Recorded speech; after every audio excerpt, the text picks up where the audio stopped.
I grew up in Pasadena. Any of y'all know where Pasadena, Texas? And I'm not talking about California either. I'm talking about Pasadena, Texas. And so I am originally here from Texas, but I didn't grow up. I live now in Palestine, Texas, just kind of south, a couple hours south of here. Live in the country, but I didn't grow up in the country. And anyway, my granddaddy owned a feed store down there in South Houston, and he rented out stalls, and I was in 4-H and FFA and all that kind of stuff growing up, and rode horses, but didn't grow up in a Christian home. We didn't go to church,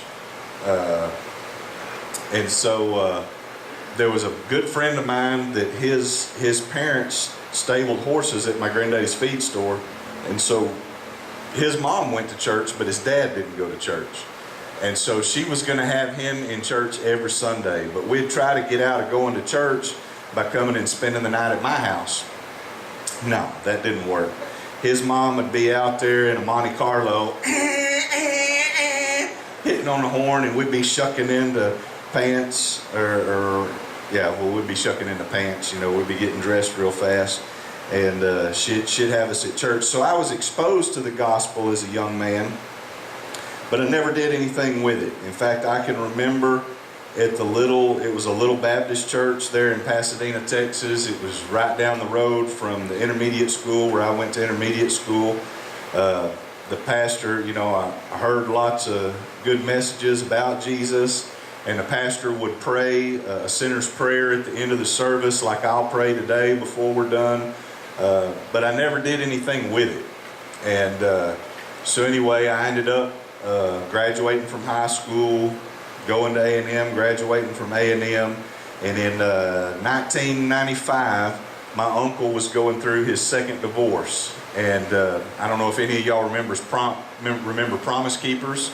They used to have big conferences. In fact, they had some at Cowboy Stadium, before it was AT&T Stadium, and had them at the Astrodome before they got Reliant Stadium and all that stuff, or NRG Stadium, whatever it is now. And anyway, he came to a Promise Keepers conference up here at Cowboy, up at the stadium there in Irving. And when he got home, he called me on the phone, and he said, "Jason, I want to apologize to you." And I said, "You want to apologize to me?" And he said, "Yeah, because my real dad died when I was only 2 years old, and I've got a half sister, and her real dad died when I was about 5 or 6, and so kind of grew up without a dad. And so my uncle was kind of my hero. He was kind of a father figure. He was somebody that I looked up to.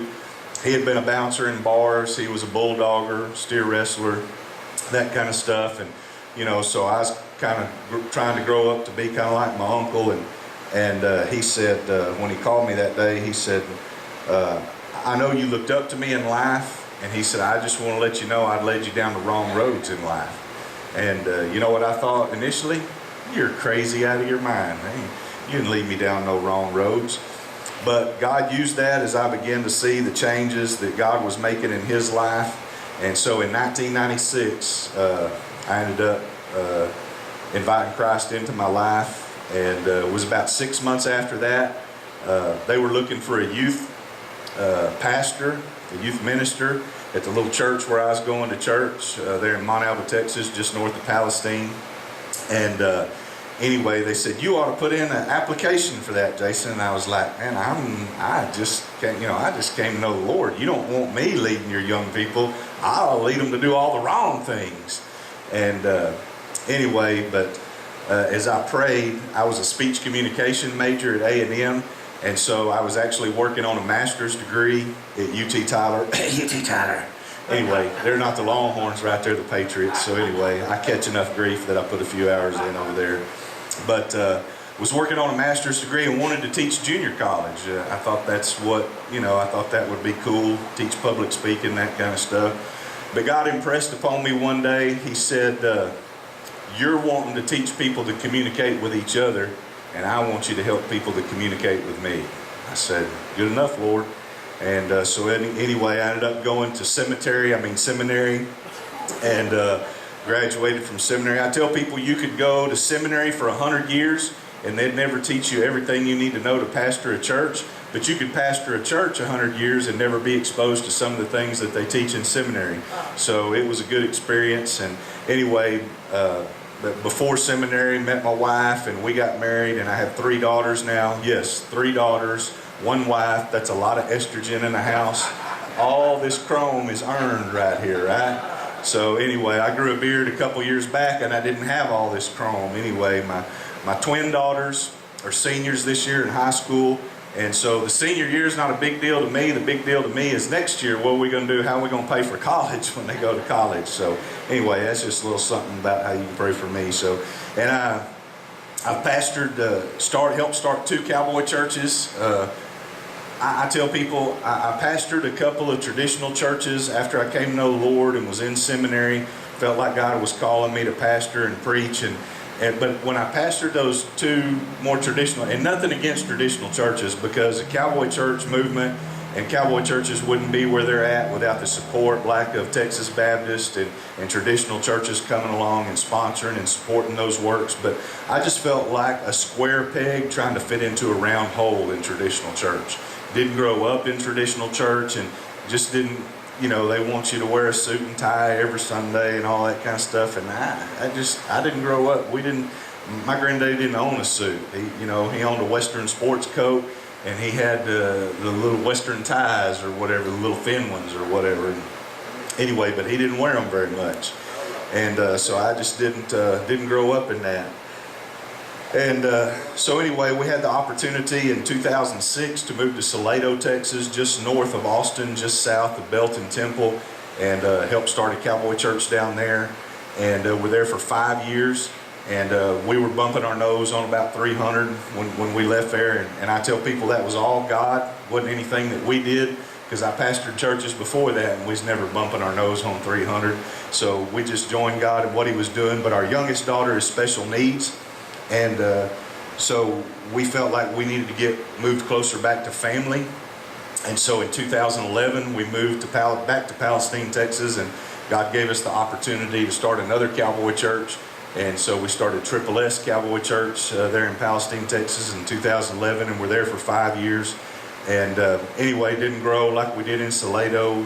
When I resigned to take this position with Texas Baptist, we were averaging about 120, something like that. But I tell people, God, so yes, I've started 2 Cowboy churches.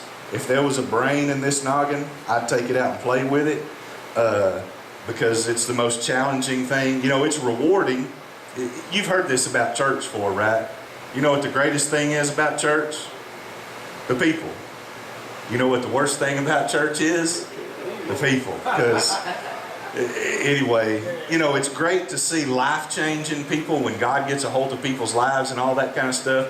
But when you got somebody that, anyway, doesn't like something you said, or doesn't like the way the church is doing this, or, we didn't have restrooms at the church, and so there was always this deal about, we don't have restrooms. And I was just kind of blunt about it sometimes. I'm like, man, we're only here about an hour on Sunday mornings. Why aren't we near as concerned about those people that are driving up and down 287 that are going to hell? You know what I mean? But we can't go to, we got a porta potty. We ought to sell it, right? Where else can you go to church in Anderson County and use an outhouse? It's a Cowboy church, right? We're back to the roots. And if you want us to get a real old outhouse and we'll go dig a hole, we can do that too. Anyway, but so that's kind of the not so fun part, but everybody has it. It's not just in church. Everybody in work, you have to deal with people that are hard to deal with. And be careful, right? If you go to work or in your family, if you can't think of that person that's hard to deal with, you might be that person, right? Yeah. So anyway, I've been in this position now for 2 years, just a little over 2 years. And so Texas Baptist have partnered with local churches to help start about 200 Cowboy churches throughout the state of Texas. And of course, Narrow Trail Cowboy Church was one of those. I know y'all are about 12 years old, something like that. So anyway, I'm grateful to be able to come today and have the opportunity to speak. How many of you got a smartphone today? You got a smartphone? All right, I want to give you something to do this morning. Any of y'all ever take selfies? No? Well, the visiting cowboy preacher is going to ask you to take out your phone and take a selfie this morning, right? And I'm going to do it right up here myself. I'm going to turn my camera around. I'm going to get one with a few people back there. Anyway, so you need to do it. Come on now, take your phone out, take a selfie. I'm going to get one right here too with the Bear Trail sign in the background. All right, I got a couple of selfies. Some of y'all aren't following directions real well. I don't know if you know. Yeah, there's coffee over here, I think, if you need to get a little more coffee and wake up. If you want to take it after church, that's fine too. But, because I'm going to give you some homework when we're done, right? You ever have a visiting preacher come in and give you homework? You're like, dang, I should have skipped church today. Anyway, it's not going to be bad. But anyway, you're going to do something with that selfie. I'm going to give you some instructions what to do with it later on.